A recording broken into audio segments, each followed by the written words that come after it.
और उज्जवल पांडे जी क्या चल रहा है? देखिए, हमसे कभी कोई पूछता था, बहुत पहले की बात है, कि और बताओ। हाँ, तो उसमें मैंने एक छोटी सी कविता लिखी थी, तो ये तो सुना दो, उसी के साथ शुरुआत करते बिल्कुल हैं। इरशाद। तो होता क्या है कि जब बातें खत्म हो जाती हैं लोगों की, तो लोग कहते हैं और बताओ।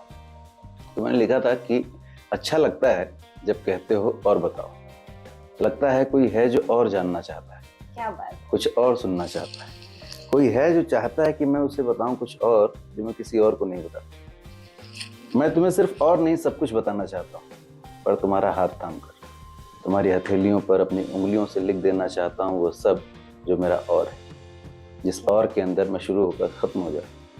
क्या बात है। इस और के बिना जो लोग मुझे जानते हैं ना, वो मुझे ठीक से नहीं जानते, तो मुझे सचमुच बड़ा अच्छा लगता है जब कहते हो तुम की और बताओ। क्या बात है, बहुत खूबसूरत। तो आपने लिखा है फेसबुक पे अपने प्रोफाइल के साथ कि माँ और सिनेमा, ये क्या है? मैं चूंकि सिनेमा बनाता हूँ, इस वजह से सिनेमा है वहाँ पे, और मैं अपनी माँ से बहुत ज़्यादा प्यार करता हूँ, और दोनों राइम भी करता है, और दोनों मुझे वैसा ही प्यार करता है।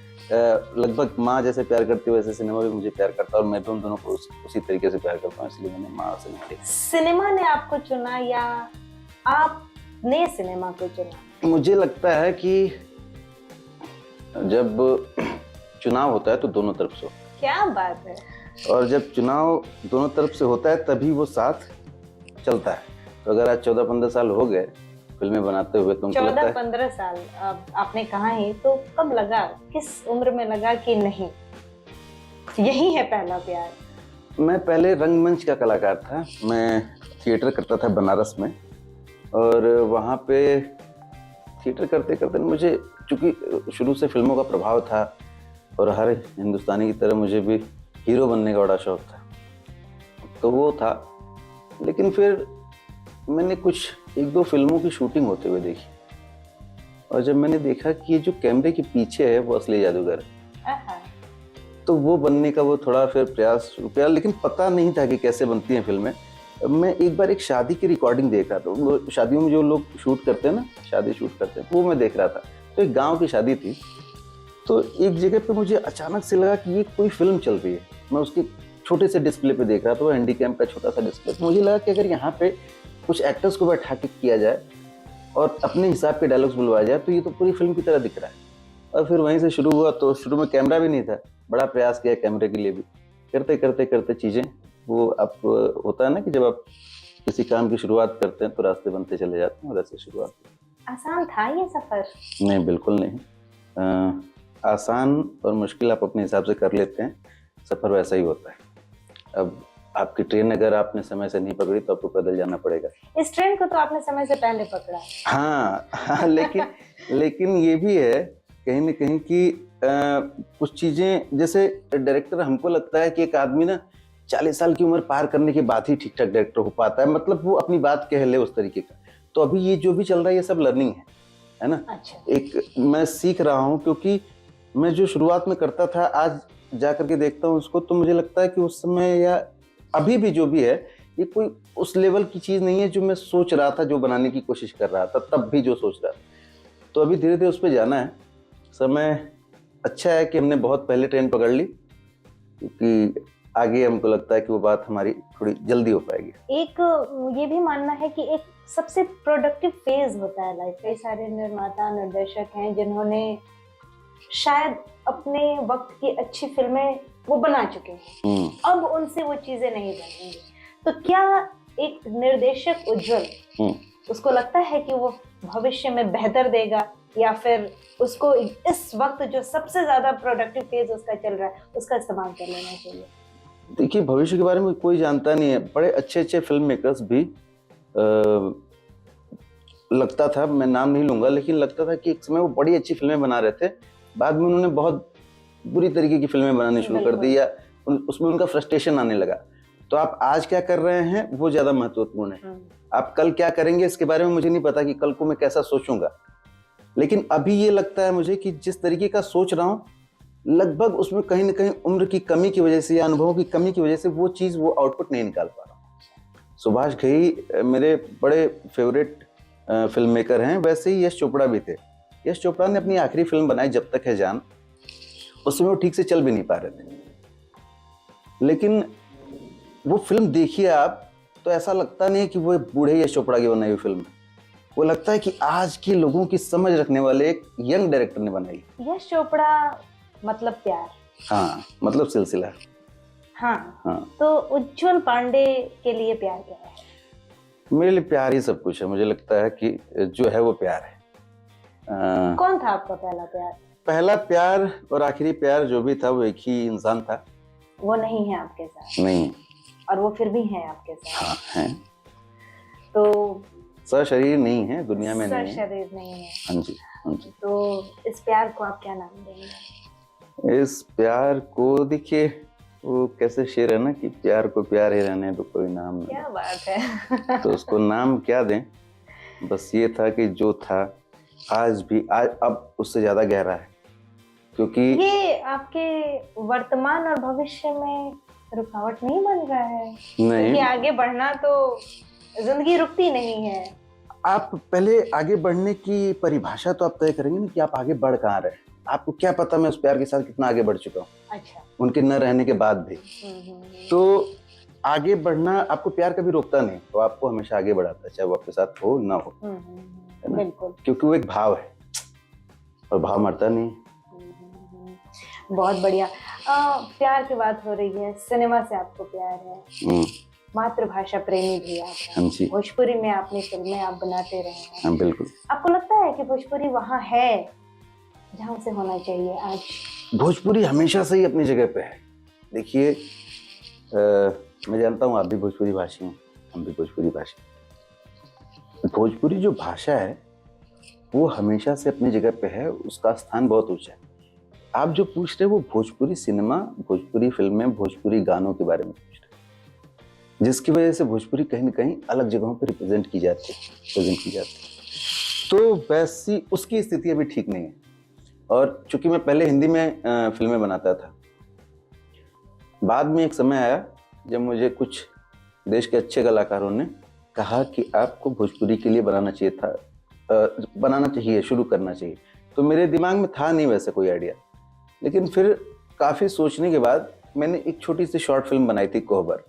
और कोहबर पे चूंकि इतनी ज़्यादा प्रशंसा हो गई, लोगों ने इतनी तारीफ की कि उसके बाद मुझे लगा कि नहीं, हिंदी तो करेंगे ही, लेकिन भोजपुरी के प्रति जिम्मेदारी, हाँ, जिम्मेदारी के तौर पे उसको लेंगे। उससे कहीं न कहीं नुकसान भी हुआ है। अच्छा। अगर आप जैसे ये हमारे लिए सिनेमा प्यार भी है लेकिन व्यवसाय भी है। बिल्कुल। तो व्यावसायिक रूप से नुकसान हुआ है काफी, क्योंकि जहाँ पे हम as a Hindi film maker जाने जाते थे, तो वहाँ पे लोग, हमको लगता है जहाँ तक मेरा अनुभव, कि वो थोड़ी इज्जत ज्यादा मिलती थी। लेकिन जैसे ही कोई कहता ना कि भोजपुरी फिल्म के डायरेक्टर है, अच्छा, तो ये जो रिएक्शन है ना, इससे बड़ी दिक्कत है। और उसके बाद उसको मैंने ईगो पे लेना शुरू कर दिया उस बात को कि नहीं, अब इसको ठीक ही करना है। अच्छा। क्योंकि एक भोजपुरी फिल्म डायरेक्टर को आप अच्छा ऐसा क्यों कह रहे हैं, है ना? फिल्में तो दोनों, भाषा और सिनेमा का भाषा से लेना देना मुझे नहीं लगता उतना होना चाहिए, क्योंकि ये विजुअली चलने वाली चीज है, एक जादू है, उसमें हर तरीके की भाषा होती है। तो उर्दू वाले के लिए, हिंदी वाले के लिए, पंजाबी वाले के लिए अलग अलग सम्मान क्यों? इसके लिए ये है कि आपने, या जो और कुछ लोग हैं जो बनाते हैं जिस तरीके की फिल्में, उन्होंने उसका इतने, उसको बोलते हैं सतही फिल्में बनाई, सतही गाने बनाए, अश्लील गाने बनाए, जिसकी वजह से मुझे लगता है कि ये ऐसा रिएक्शन होता है बाहर के लोगों का। तो वो ठीक करने की जिम्मेदारी लगती है। कि भविष्य कैसा देखते हैं भोजपुरी का? भोजपुरी का भविष्य उज्जवल है। अरे वाह। क्या बात है। तो उज्जवल कह रहे हैं कि भोजपुरी का भविष्य उज्जवल है, तो बहुत शुभकामनाएं आपको। ये बताइए कि माता जी को बहू लाके कब दे रहे हैं? माता जी को बहू हम लाके देने वाले कौन है? ये तो माता पिता की जिम्मेदारी होती है। अगर बहू चाहिए उसके बारे में हम जल्दी ही विचार करेंगे। अच्छा। क्योंकि अभी मैं एक दिन देख रहा था, मैं सच बताऊं आपको, प्रेमानंद महाराज जी का एक वीडियो था, तो उसमें एक लड़का आया, बोला कि महाराज जी मैं बहुत दिनों से जो है आपका सत्संग सुन रहा हूँ, और कभी कभी लगता है कि संन्यास ले लूँ, फिर कभी कभी लगता है शादी कर लूँ। पूछे कि तुम्हारी उम्र कितनी हुई? तो कह 30 साल। कह रहे कि तुम कंफ्यूज मत हो, तुम शादी कर लो। क्योंकि तुम कंफ्यूजन में अगर 5 साल और निकाल दिए तो उसके बाद तुम्हें संन्यास लेना ही पड़ेगा। ऑप्शंस बचेंगे नहीं। तो उसी धर्म संकट में मैं भी चल रहा हूँ। आपको लेके, क्योंकि आज के डेट में सोशल मीडिया एक बहुत बड़ा सबके बारे में जानकारियां वहां से मिल जाती है, बड़े विवादों में रहते हैं बाबा आप। किस चीज का विवाद? मुझे तो नहीं लगता कोई विवाद है। विवाद ये होता है कि देखिए मेरे साथ ये एक बड़ी समस्या है कि जिसको आप बचकाने भी कह सकते हैं कि जिस समय मैं जो सोच रहा होता हूँ वही मैं बोलना शुरू कर देता अच्छा। हूँ। आज मुझे जैसा लग रहा है मैं आज वैसा हूँ, कल को मुझे कुछ और लगने लगे तो मैं वैसा बोलना शुरू कर देता हूँ। कभी मैं किसी के समर्थन में हो जाता हूँ, कभी किसी के विरोध में हो जाता हूँ। ये समर्थन और विरोध की बात से मुझे भोजपुरी के तमाम गुट और गुटधारी लोग दिख रहे हैं। क्या लगता है? वो नुकसान है भोजपुरी का। ये तमाम गुट जो हैं, ये बहुत बड़ा नुकसान है, क्योंकि मुझे नहीं लगता कि किसी भी भाषा को बचाने के लिए इतने लोग निकले हों कभी या आज भी। और इतने लोगों के निकलने का नतीजा क्या है? वो उन्होंने क्या काम किया, वो सब निकले अपने अपने घरों से। और देखिए और कौन कौन निकला है, तो पहले उनको अंदर करो, हम ही निकले हैं, ठीक है? तो सब एक दूसरे को अंदर कर रहे हैं, निकल कोई नहीं पा रहा है, सब कोशिश तो में। ये हमारी भोजपुरी की बात नहीं कर रहे हैं, ये मेरी भोजपुरी की बात कर रहे हैं। ये सबसे बड़ी विडंबना है। चलिए, तो उज्जवल पांडे ने जैसा कहा कि भोजपुरी का भविष्य उज्जवल है, ये बताइए कि बनारस और उज्जवल जी क्या संबंध है? बनारस का संबंध उज्जवल का ये है कि बनारस एक ऐसा शहर है जहाँ पे मैंने अपना बचपन जिया है, जहाँ पे मैंने अपना प्यार जिया है, जहाँ पे मैंने जो भी बेसिक जीवन की जो समझ होती है वहीं से डेवलप हुई है। तो बनारस शहर नहीं, एक विचार है ना? वो एक शहर नहीं, एक गांव है, एक बहुत बड़ा सा गांव है। लेकिन ये बहुत शहरीकरण हो रहा है आजकल, इस पे आपका क्या?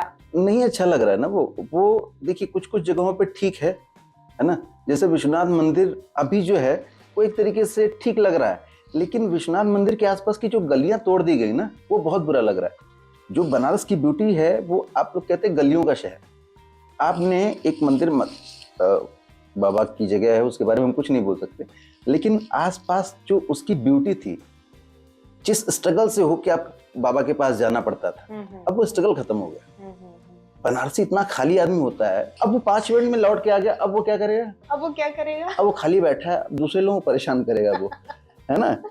तो उसका स्ट्रगल आपने खत्म कर दिया। वैसे ही एक घटना हुई थी, मैं आपको बताऊं, 2014-15 के आसपास जब देश बदल रहा था। अच्छा। तो उस समय बनारस के घाटों की सारी लाइट्स जो है, जो अभी आपको येलोइश टोन है इसका, वो हटा करके एलईडी टाइप की लाइट्स लगा दी गई। पूरा घाट सफेद सफेद दिखने लगा और अचानक से जैसे लगा ना कि बनारस बदल कितना रहा है, वो तो बिगड़ कितना रहा है वो दिखने लगा। पूरी ब्यूटी चली गई। उसके लिए फिर कई सारे पत्र लिखे गए, बनारस के कुछ फोटोग्राफर्स ने आंदोलन किया और फिर वापस से लाइट्स वैसे लगाई गई। तो आप किसी शहर को उसकी ब्यूटी खत्म करके कुछ और बनाना चाहते हैं, उसकी वास्तविकता के साथ हाँ, रहने क्योटो को क्योटो रहने दो, काशी को काशी रहने दो, काशी को क्योटो मत बनाओ। तो ये आपने जो ये इतने मन के रुद्राक्ष, ये क्या लुक है? ये कोई लुक नहीं है, घाटों पे मिलता है, हाथ में वजन बना रहता है, बाबा की याद आती रहती है इससे। अच्छा। इसलिए पहनते हैं। आने वाले समय में उज्जवल पांडे खुद को कहाँ देख रहे हैं? तो मुझे हमेशा ये लगता है कि अगर आप भविष्य के बारे में इतना सोचते हैं, उज्जवल क्या चाहता है? हम चाहता क्या हूँ ये अलग बात है। मैं चाहता हूँ कि मैं अपनी एक अलग तरीके की फिल्म इंडस्ट्री बनारस में बनाऊं। अच्छा। अभी हम लोग 4-5 दिन पहले यूपी के सीएम योगी आदित्यनाथ जी के साथ थे, तो मैंने उनसे बात की इस बारे में। हमने कहा प्रभु, जो आप नोएडा में फिल्म सिटी बनाने जा रहे हैं, तो बनारस और आजमगढ़ और गाजीपुर के लड़कों के लिए या लड़कियों के लिए भी जितना दूर मुंबई है ऑलमोस्ट उतना ही दूर नोएडा है, क्योंकि निकलना पड़ता है ना? तो आप जो मुंबई से फिल्म इंडस्ट्री आप कह रहे हैं कि हम यहाँ पे बना रहे हैं, तो उसको थोड़ा सा और उधर लेके चलिए, क्योंकि देखिए हर क्षेत्रीय भाषा की अपनी एक फिल्म इंडस्ट्री है। भोजपुरी और हिंदी की अपनी फिल्म इंडस्ट्री एक ऐसी जगह पे है जहाँ पे मराठी बोली जाती है। वो हम चाहते हैं कि भोजपुरी फिल्में वहां बने जहाँ भोजपुरी बोलने वाले लोग हैं, हिंदी फिल्में वहां बने जहाँ ज्यादातर हिंदी बोलने वाले लोग हैं। तो चाहता मैं ये हूँ कि एक अपनी फिल्म इंडस्ट्री हम बनाएं। उसके लिए हम अपना मिशन भी चलाते हैं, अपनी इंडस्ट्री अपना सिनेमा, कि हमारे मैं इसको डिटेल में थोड़ा बताऊं। जब मैं थिएटर करता था उस समय मैं देखता था कि लड़के ना जाते थे, कलाकार थिएटर के यहाँ से मुंबई, और जाते ही पहले सबसे पहला काम करते थे वो फेसबुक पे अपडेट कर देते थे कि एक्टर्स एट बॉलीवुड। वहाँ पे 6-7 महीने ये 6-7 महीने तो कभी बहुत रेयर लोग होता था, 2-3 महीने रहने के बाद वो परेशान होकर के वो वापस आ जाते थे। कुछ लोग साल भर भी रह जाते। और जब वो लौट के आते थे ना तो फिर वो करियर और एक्टिंग के बारे में नहीं सोचते थे, फिर वो अपने पिताजी की परचून की दुकान पे बैठ जाते थे। इससे एक आर्टिस्ट जो है ना अंदर ही अंदर रोज घुटता है। हम चाहते हैं कि वो लोग, उनको कम पैसा मिले लेकिन उनको काम करने का समय मिले, काम करने की जगह मिले, मौका मिले उनको। क्योंकि यही प्रतिभाएं जो हैं, हमारे यहाँ की प्रतिभाएं जाके वहाँ काम कर रही हैं। तो बिल्कुल आपने ये सही कहा कि ये इस प्रतिभाओं का जो कूच है उसको रोकना चाहिए। बिल्कुल, ये पलायन रोकना चाहिए। और हम ये कह रहे हैं हमारे यहाँ, उनके यहाँ की हम बात ही नहीं कर रहे। हम बस ये चाहते हैं कि हमारे यहाँ भी हो। इसके बावजूद अगर किसी को जाना है तो जाए। बिल्कुल। पंकज त्रिपाठी गए, वहाँ पे स्ट्रगल किए, लेकिन कितने लोग जाकर के पंकज त्रिपाठी बन पाते हैं वहाँ पे? हाँ बिल्कुल। वैसे भी मुझे लगता है, मेरा ये मानना है कि मुंबई सपनों की नगरी उसे कहा तो जाता है, लेकिन सपनों को बहुत मारा भी है उसने। अगर एक शाहरुख बनता है तो उसके पीछे न जाने कितने कलाकार।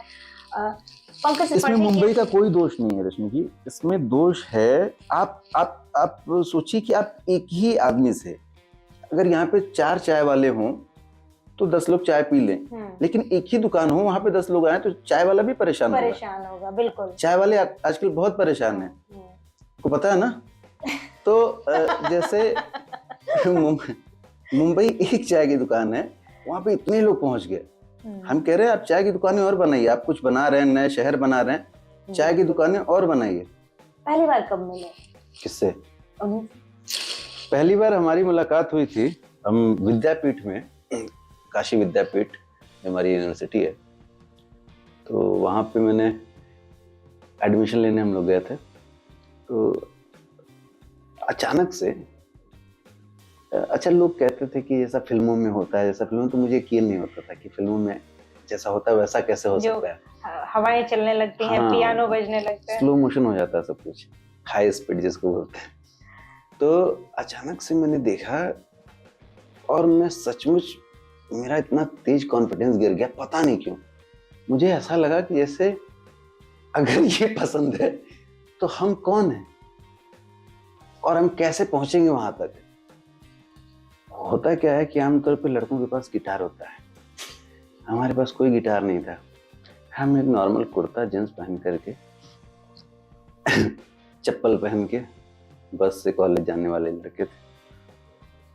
क्या उम्र रही होगी तब आपकी? 18, मैं था 19 वो थी। अच्छा। हाँ, मुझसे साल भर बड़ी थी। तो ऐसे देखा मैंने ना, तो देख के फिर वो ऐसे आई और बैठ गया। हम बहुत पीछे बैठे थे, तो उस बीच कुछ नए लड़के थे, उनसे बातचीत हो रही थी। तो जब मैंने देखा कि ये सब भी वैसे ही देख रहे हैं, तो मुझे लगा कि हाँ सचमुच कुछ अलग है, क्योंकि बहुत सारे लोग वहां पे थे और अचानक से एक लड़की आई और उसने सब उसे ही देख रहे थे। और सब उसे देख रहे थे। अब मेरे मन में बस ये था कि इसका नाम क्या है। तो उसके पहले मेरा हो गया, एडमिशन वगैरह जो होना था वो हो गया, लेकिन बावजूद मैं फिर से पीछे जाके बैठ गया ताकि पता चले कि उसका नाम बुलाया जाएगा तो जाएगी। तो मैं हर लड़की के नाम को बहुत ध्यान से सुन रहा था कि क्या नाम है, क्योंकि नाम बुलाया उसके बाद लड़की उठेगी जाएगी। तो ऐसे करते करते, लेकिन उसके नाम पे अचानक से मुझे लगा कि सचमुच अब इसी का नाम बोला जाने वाला है, और वो फिर बोला गया। ये क्या नाम? नाम आपको लगता है, मुझे नहीं लगता कैमरे पे बोलना ठीक है। आप क्या कहते थे? हम तो बहुत कुछ कहते थे। हम उनको राय साहब कहते थे। राय साहब? हाँ, हम उनको राय साहब कहते थे। और फिर वो डेट थी 14 अगस्त, अगले दिन 15 अगस्त था, तो कॉलेज बंद था। 16 अगस्त से फिर शुरू होने वाला था। 16 अगस्त को मैं बहुत पहले जाकर के कॉलेज में बैठ गया, मैं क्लास में, लोग आने लगे, और एक क्लास की बाद वो आई और फिर पियानो बजे, और फिर वो डेयरी मिल्क चॉकलेट खाते हुए आई और उसने चॉकलेट पूरे मुंह पे लगा रखे थे। अच्छा। और यहाँ से वो चीज शुरू हो गई। तो हमारे पास क्या था कि ये बात वहां तक पहुंची कब? हाँ, और कैसे? वो बात मैं बता रहा हूँ कि वो बात कैसे पहुंची। हमारे पास हथियार नहीं था कोई वैसा गिटार और कि हम कुछ करें। हमारे पास एक कैमरा था और एक बांसुरी थी। अच्छा, आप बांसुरी बजाते हैं? हाँ, हम बांसुरी बजाते हैं। बताइए, आप बांसुरी लाए नहीं? नहीं, बांसुरी लेकर के हर जगह नहीं चल सकते। ऐसा कुछ हमें पता नहीं था, लेकिन ठीक है। तो मैंने ना वो देखा कॉलेज में, कुछ हमको लगता है 4-5 महीने बीतने के बाद ऑलमोस्ट हम जाते थे, लेकिन थिएटर की रिहर्सल भी होती थी, कभी शूटिंग होती थी, तो उस चक्कर में बहुत ज़्यादा जाना हो नहीं पाता था कॉलेज। एक बार मैं एक शो करने जा रहा था, इस बीच की घटना है कि मैं जा रहा था उज्जैन एक प्ले करने के लिए, और कैंट स्टेशन पे हम लोग खड़े थे, ट्रेन का वेट कर रहे थे, और फिर उधर से वो लड़की आते हुए दिखी स्टेशन की तरफ से, और वो कुर्ता जींस पहन करके, और वो गजगामिनी वाली जो चाल होती है वैसे चलते हुए पूरा ट्रेलर में घुस गई एक पीसीओ में, और मैं फिर देखते रहा। अब मुझे उज्जैन जाने का मन न करे, हमको लगा कि यहीं पे रुके रहें, लेकिन थोड़ी देर बाद वो फिर निकल के चली गई। फाइनली हुआ ये कि हमने कहा कि कुछ ना कुछ तरीका तो लगाना पड़ेगा बात करने का, क्योंकि क्लास में बात करने की हिम्मत होती नहीं थी। उसका अपना 4-5 दोस्तों का एक ग्रुप था जिसमें वो बैठती थी, और वो जब आती थी तो हमको लगता है कि क्लास का एक फोकस ही उधर हो जाता था।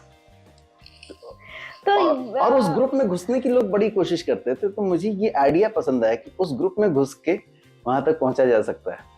तो मैंने उस ग्रुप की एक लड़की से पहले उसको बहन बनाया, मैंने बातचीत ये बड़ा सदियों पुराना मुझे लगता है ये तरीका है, लेकिन चलता है, क्योंकि फॉर्मूला जो बुजुर्गों ने दिया है वो काम करता है, अगर आप बुजुर्गों की माने तो ऐसा था। मुझे ये लगा कि पहले ये करना चाहिए। अच्छा, मुझे ये पता नहीं था कि इस तरीके से भी होता है, लेकिन मुझे लगा कि इसको पहले बहन बनाना चाहिए। बहन बनाया, फिर उसके बाद बातचीत की कि यार हम लोग कुछ एक कॉलेज में कुछ क्रिएटिव करते हैं, कुछ फिल्म बनाते हैं, कुछ प्ले करते हैं।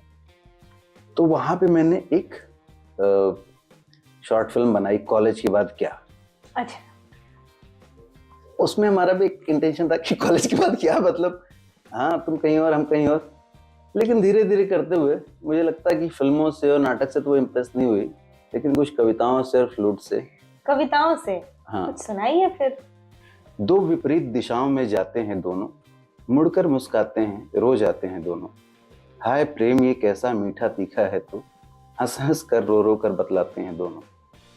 सांस आखिरी तक आहतों में हाथ रहेगा, 8 जन्मों तक अब अपना साथ रहेगा। लोग 7 जन्म मानते हैं, मैंने भी लिखते समय सोचा था कि इसको 8 जन्म में क्यों लिख रहा हूँ। तो मुझे लगता है कि वो होता है ना कि एक ओवर में पहले हम लोग एक ट्राई बॉल खेलते, तो ये लगता है ये वाला जीवन ट्राई बॉल था, क्योंकि ठीक से हुआ नहीं जो होना था। तो सांस आखिरी तक हाथों में हाथ रहेगा, 8 जन्मों तक अब अपना साथ रहेगा। आज गए तो क्या कल को फिर मिल ही जाना है, एक दूजे का हाथ थाम समझाते हैं दोनों, दो विपरीत दिशाओं में जाते हैं दोनों। आंखों से ना लो ढरकने देना तुम जी, वाह, तुम भी चेहरे पर रखना मुस्कान, साथी करके वादा चलते हैं मंजिल को अपने, चलते चलते हाय वहीं रुक जाते हैं दोनों। और ये लाइंस में पता नहीं क्यों लिख रहा था, क्योंकि ऐसा कुछ था नहीं। जो हुआ उसके ठीक 10 दिन बाद वो पहले ही कोई तो लिखवा रहा था, मुझे ऐसा लगता कि तार कोल की सड़क पे है छाया सन्नाटा, सरसों पर सिंदूर चमक रवि की है छाई, थर थर कपते होठ शांत सी पड़ी निगाहें, छूकर एक दूजे को शर्माते हैं दोनों, दो विपरीत दिशाओं में जाते हैं दोनों। ये जैसे उसके बाद हम पटना से लौटे और बनारस मिले। फिर चूंकि उस समय मेरे पास अपना वो फिल्म का कैमरा नहीं था जिससे हम शूट कर रहे थे कोबर, तो वो जो कैमरा था वो रेंट पे था। तो 15 मई को मैं निकल रहा था बलिया के लिए शूट के लिए, और उनका चूंकि 16 को एग्ज़ाम था तो वो 17 को आने वाले थे। तो उन्होंने कहा कि रुक जाओ मत जाओ, साथ में चलेंगे। मैंने कहा नहीं यार, रेंट बढ़ रहा है कैमरे का और फिर इतना दिन छोड़ के नहीं रह सकते, क्योंकि क्राउड फंडिंग से फिल्म बना रहे हैं, पैसे का बहुत था। तो उन्होंने जाने दिया। उसी दिन एक कहानी ये हुई कि बनारस में रेलवे स्टेशन के सामने एक पुल गिर गया। तो वो पुल गिर गया, उस पुल के नीचे काफ़ी लोग घायल भी हो गए, कुछ लोग मरे भी। तो मैं स्टेशन के पास था, ट्रेन पकड़ने वाला था। तो तब तक उनका फ़ोन आया कि एक काम करो, ऐसा ऐसा हो गया, मन ठीक नहीं लग रहा है, मत जाओ मत जाओ मत जाओ। तुमने कहा कि नहीं यार जाना है, देखो ऐसे ऐसे करके फिर मैं निकल ही गया। तो वही मुझे लगता है, तो मैंने लाइन लिखी थी कि वो आखिरी मुलाकात के लिए बुला रही थी और मैं नहीं गया। इस तरीके से मैंने अपनी आखिरी मुलाकात बचाए रखी है। तो उसके बाद आखिरी मुलाकात क्या ये मतलब अंत था? हाँ, मुझे लगता है कि सशरीर हम लोग फिर तो नहीं मिले उस तरीके से, क्योंकि जब उसके बाद की मैं घटना बताता हूँ आपको कि 18 मई का दिन था। 17 को आने वाले थे लेकिन किसी कारणवश नहीं आ पाए। 18 की दोपहर को वो बनारस से चले थे और बलिया पहुंचते पहुंचते शाम हो गई थी। और हमारी शूटिंग लोकेशन से कुछ 1-1.5 किलोमीटर दूर पे एक रोड एक्सीडेंट हुआ। और उस रोड एक्सीडेंट में जैसा लोग कहते हैं कि फिर वो 20-22 फीट तक ऊपर हवा में गए थे और फिर नीचे गिरे। तो जब मैं उनके पास गया तो लोग मुझे पकड़ रहे थे, ऐसे बहुत तेजी से नहीं जाने दे रहे थे, लेकिन फिर भी मैं कैसे भी करके पहुंचा वहाँ पे। और फिर जब मैंने उसका सर अपने हाथ में लिया तो मेरा हाथ उसके सर में चला गया। तो मुझे लगता है कि तभी चीज़ें जो है। आपका हाथ कांप रहा है, संभालिए आप अपने आप नहीं को। ठीक है।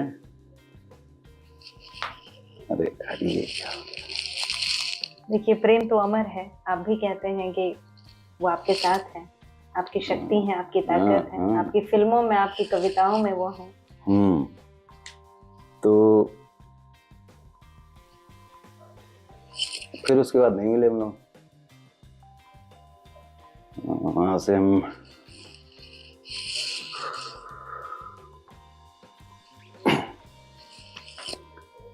फिर हम उनको हॉस्पिटल लेके गए। तो जैसा पहले से ही पता था, मन नहीं मानता था कि ऐसा भी हो सकता है, लेकिन सड़कें ठीक नहीं थी और हॉस्पिटल पहुंचते पहुंचते हम लोगों को 2-2.5 घंटे लग गए। और वहाँ पे डॉक्टर ने भी वही बात बोली और फिर हम लोग कभी नहीं मिले। हम उनकी अच्छी बातों को याद करेंगे हमेशा। वो आपकी एनर्जी अच्छी भी और बुरी भी, वो लड़ाई झगड़े भी। हाँ, वो बुरी नहीं थी वो, बाकी वो बहुत इंसान बहुत गजब का था। तो जैसे मुझे बहुत बाहर के लोगों से उतना फर्क नहीं पड़ता है जैसे उनको फर्क पड़ता था। अच्छा। किसी भी आदमी के साथ कुछ भी अच्छा बुरा हो रहा तो उससे उसको फर्क पड़ता है, किसी के साथ अच्छा हो रहा तब भी उसको फर्क पड़ रहा है। बच्चों को देख के हंसना उसने मुझे सिखाया है कि कभी किसी बच्चे को देखो तो हंसो। हमने पूछा कारण क्या है, क्या कि वो अभी नया नया है इस दुनिया में, उसको हंसते हुए चेहरे देखेगा ना तो वो भी आगे हंसेगा, है ना। वो निगेटिव चेहरे भी देख रहा है, तो जितना हो सके जो नया नया घर पे मेहमान आता है तो उसको हम अच्छा फील कराने की कोशिश करते हैं। इसलिए मैं किसी भी बच्चे को देखता हूँ तो मैं पहले उसको देख के हंसता हूँ।